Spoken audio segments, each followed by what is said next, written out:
ಮುದ್ದೇಬಿಹಾಳ. ಉತ್ತರ ಕೊರಿಯಾ ಅಧ್ಯಕ್ಷ Kim Jong Un ರೀತಿಯಲ್ಲಿ ಮುದ್ದೇಬಿಹಾಳ ಮತಕ್ಷೇತ್ರದಲ್ಲಿ ಶಾಸಕ ಸಿ.ಎಸ್. ನಾಡಗೌಡರು ಸರ್ವಾಧಿಕಾರಿ ಆಡಳಿತ ನಡೆಸುತ್ತಿದ್ದಾರೆ ಎಂದು ರಾಜ್ಯ ಹಸಿರು ಸೇನೆ ರೈತ ಸಂಘದ ರಾಜ್ಯ ಉಪಾಧ್ಯಕ್ಷ ಶಾಂತಗೌಡ ಪಾಟೀಲ್ ನಡಹಳ್ಳಿ ಆರೋಪಿಸಿದರು. ಆ ಕೆರೆಗಳನ್ನು ತುಂಬಿದ್ರಪ್ಪ ಅಂತಂದ್ರೆ ಸುಮಾರು 2,000 ಎಕರೆ ಭೂಮಿ ನೀರಾವರಿ ಆಗ್ತದೆ. ಅನೇಕ ರೈತರಿಗೆ ಕೆರೆಗೆ ಎಲ್ಲ ಬಾವಿಗಳಿಗೆ ಬೋರ್ಗಳಿಗೆ ನೀರಾಗ್ತದೆ. ಅಂತ ಕೆಲಸ ಮಾಡ್ರಿ. ಯಾವುದೂ ಇಲ್ಲ, ಸುಮ್ಮನೆ ಉಡಾಪೆ ಉತ್ತರ ಕೊಡೋದು. ಇವತ್ತು ಅನೇಕ ರೈತರು ಕರೆಂಟ್ ಇಲ್ಲ, ಇವತ್ತು ಎಲ್ಲ ರೈತರು ಅಳ್ತಾ ಇದ್ದಾರೆ.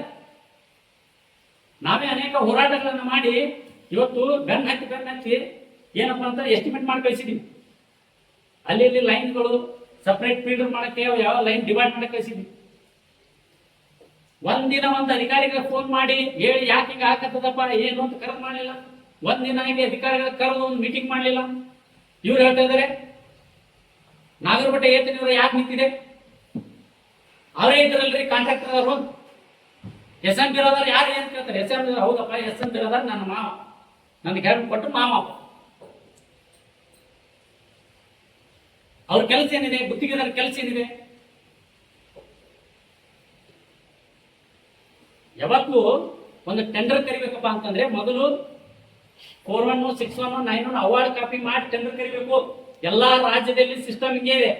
ಆದ್ರೆ ಕರ್ನಾಟಕದಲ್ಲಿ ನೀವೇನ್ ಮಾಡ್ತೀರಿ? ಯಾವ್ದು 4-1 ಮಾಡಲ್ಲ, 6-1 ಏನೋ 9-1 ಇಲ್ಲ, ಅವಾರ್ಡ್ ಇಲ್ಲ, ಸುಮ್ಮನೆ ಟೆಂಡರ್ ಕರಿದು ಟೆಂಡರ್ ಕರೆದಕ್ಕಿರ ರೈತರಿಗೆ ಏನದೆ ಆಮೇಲೆ ಇಲ್ಲಪ್ಪ ಮಾಡಿಕೊಡ್ತೀವಿ ಅಂತೇಳಿ ಕಾಂಟ್ರಾಕ್ಟರ್ ಆಡೋ. ನಾ ಹೇಳಕತ್ತದ್ದು ಯಾವತ್ತು ನೀವು ಯಾಕೆ ನಿಂತಿದೆ ಟೆಂಡರ್ ಕೆಲಸ? ಯಾಕೆ ನಿಂತದು ಕೆಲಸ? ಕಾಲುವೆ ಕೆಲಸ ನಿಂತು 3 ವರ್ಷ ಆಯ್ತು. ನೀವು ಜಸ್ಟ್ ನೀವು MLA ಆಗಕ್ಕೆ ನಿಂತದು. ನಿಮ್ ಕೆಲಸ ಏನಿದೆ? ಯಾಕೆ ನಿಂತಿದೆಪ್ಪ ಕಾಲುವೆ ರೈತರು ನಿನ್ನ ರೊಕ್ಕ ಕೊಟ್ಟು ಕೆಲಸ ಮಾಡಂತ ಹೇಳಿಲ್ಲ. ಅವ್ರೇನ್ ಹೇಳಕತ್ತಿದ್ದಾರೆ, ನಮ್ಗೆ ಅವಾರ್ಡ್ ಕಾಪಿ ಮಾಡಿಕೊಡ್ರಿ. ಯಾಕಂದ್ರೆ ನಿಮ್ಮಿಂದ ಆಫೀಸಿಗೆ ನಾವು ಅಡ್ಡಾಡಕ್ ಆಗಲ್ಲ, SL ಆಫೀಸಿಗೆ. ಯಾಕಂದ್ರೆ ಸುಮಾರು 10 ವರ್ಷದಿಂದ ಅಡ್ಡಾಡಕತ್ತಿದ್ದಾರೆ. ಇನ್ನೂ ಇವತ್ತು ಯಾವ ಕಾಲುವೆ ಆಗಿಲ್ಲ, 2003 ಕಾಲುವೆಗೆ ಇನ್ನೂ ಅವ್ರಿಗೆ ಅವಾರ್ಡ್ ಆಗಿಲ್ಲ. ನಾ ಕೊಡ್ತೀನಿ ನಿಮ್ಗೆ ಸಾಕ್ಷಿ.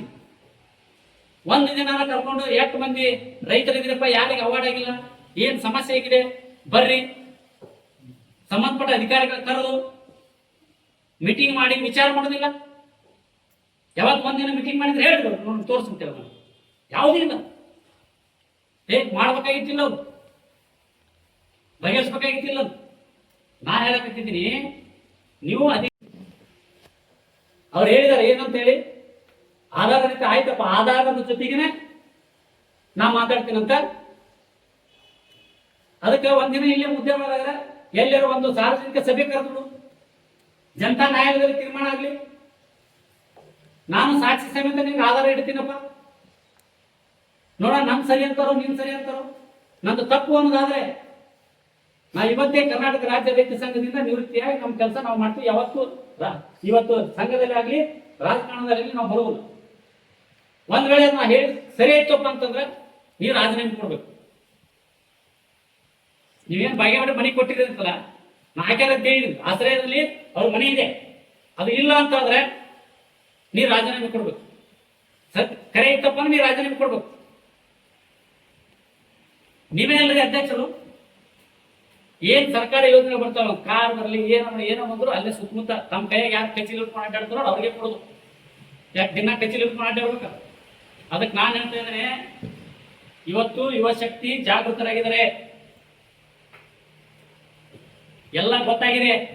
ಅಧಿಕಾರಿಗಳಲ್ಲ, ಮುಂದಿನ ದಿನಮಾನಗಳಲ್ಲಿ ನೀವೇನ ನಾಯಕ ಅಂತ ಅಡ್ಡಾಡಕತ್ತಿದ್ರಲ್ಲ, ನಿಮ್ಮನ್ನ ಹಳ್ಳಿ ಒಳಗೆ ಒಂಟ ಗಾಲಿ ನಿಂದಿರಿಸಿ ನಿಮ್ ಲೆಕ್ಕ ಕೇಳುವಂತ ಕಾಲ ಬರ್ತದ. ಮುಂದಿನ ದಿನಮಾನದಲ್ಲಿ ಕರ್ನಾಟಕ ರಾಜ್ಯ ರೈತ ಸಂಘ ಮಾಡಿ ತೋರಿಸ್ತದ ಅಂತ ಮಾತನ್ನು ಹೇಳಕ್ ಬಯಸ್ತೇನೆ.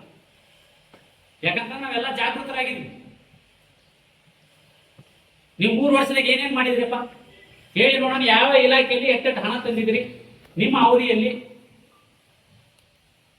ಅವಧಿಯಲ್ಲಿ ಯಾವ್ಯಾವ ಅಪ್ರೂವ್ ಮಾಡಿಸ್ಕೊಂಡು ಟೆಂಡರ್ ಕರೆದು ಏನ್ ಕೆಲಸ ಮಾಡಿಸಿದ್ರಿ, ಯಾವ್ಯಾವ ಮಾಡಿದ್ರಿ ಅಂತೇಳಿ ಲಿಸ್ಟ್ ಸಮೇತ ಆಯಾ ಇಲಾಖೆವಾದ ಶ್ವೇತ ಪತ್ರ ಹೊಡಿಸ್ಬಿಡಿ. ಯಾವ ಪುರುಷಾರ್ಥಕ್ಕಾಗಿ ಇವತ್ತು ನೀವು ರಾಮಲಿಂಗಾರೆಡ್ಡಿ ಸಾಹೇಬ್ ಕರ್ಕೊಂಡ್ ಬಂದ್ರಿ ಮುದ್ದೇಬಾಳ್ ನಗರಕ್ಕೆ ಪ್ರಥಮ ಬಾರಿಗೆ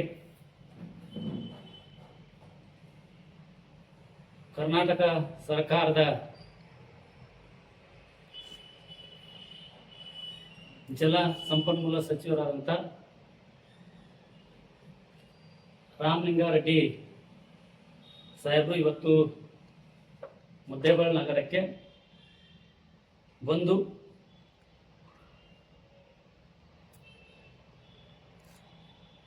ಸಾಂಕೇತಿಕವಾಗಿ ಒಂದು ಗಾರ್ಡನ್ ಅನ್ನ ಉದ್ಘಾಟನೆ ಮಾಡಿ ಹೋಗಿದೆ.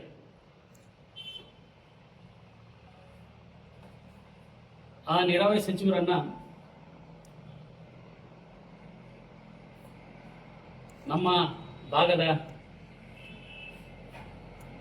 ಪ್ರಥಮ ಪ್ರಜೆ ಅವರನ್ನ ಕರೆದುಕೊಂಡು ಬಂದಿದ್ದಾರೆ. ನಮ್ಮ ಭಾಗದ ಜನಪ್ರತಿನಿಧಿಗಳು ಅವರನ್ನ ಕರ್ಕೊಂಡ್ಬಂದು ಬಂದಿದ್ದಾರೆ. ನಾನು ಅವ್ರ ಹೆಸರನ್ನ ಹೇಳಲ್ಲ, ಯಾಕಂದ್ರೆ ಅವರು ನನ್ನ ಹೆಸರನ್ನ ಹೇಳದೆ ಅವರು KDP ಸಭೆಯಲ್ಲಿ ನಮ್ಮ ರೈತ ಸಂಘದ ಬಗ್ಗೆ, ನಮ್ಮ ರೈತ ಸಂಘದ ಸದಸ್ಯರ ಬಗ್ಗೆ ಮತ್ತು ಈ ತಾಲೂಕಿನ ರೈತರ ಬಗ್ಗೆ ಮಾತನಾಡಿದೆ.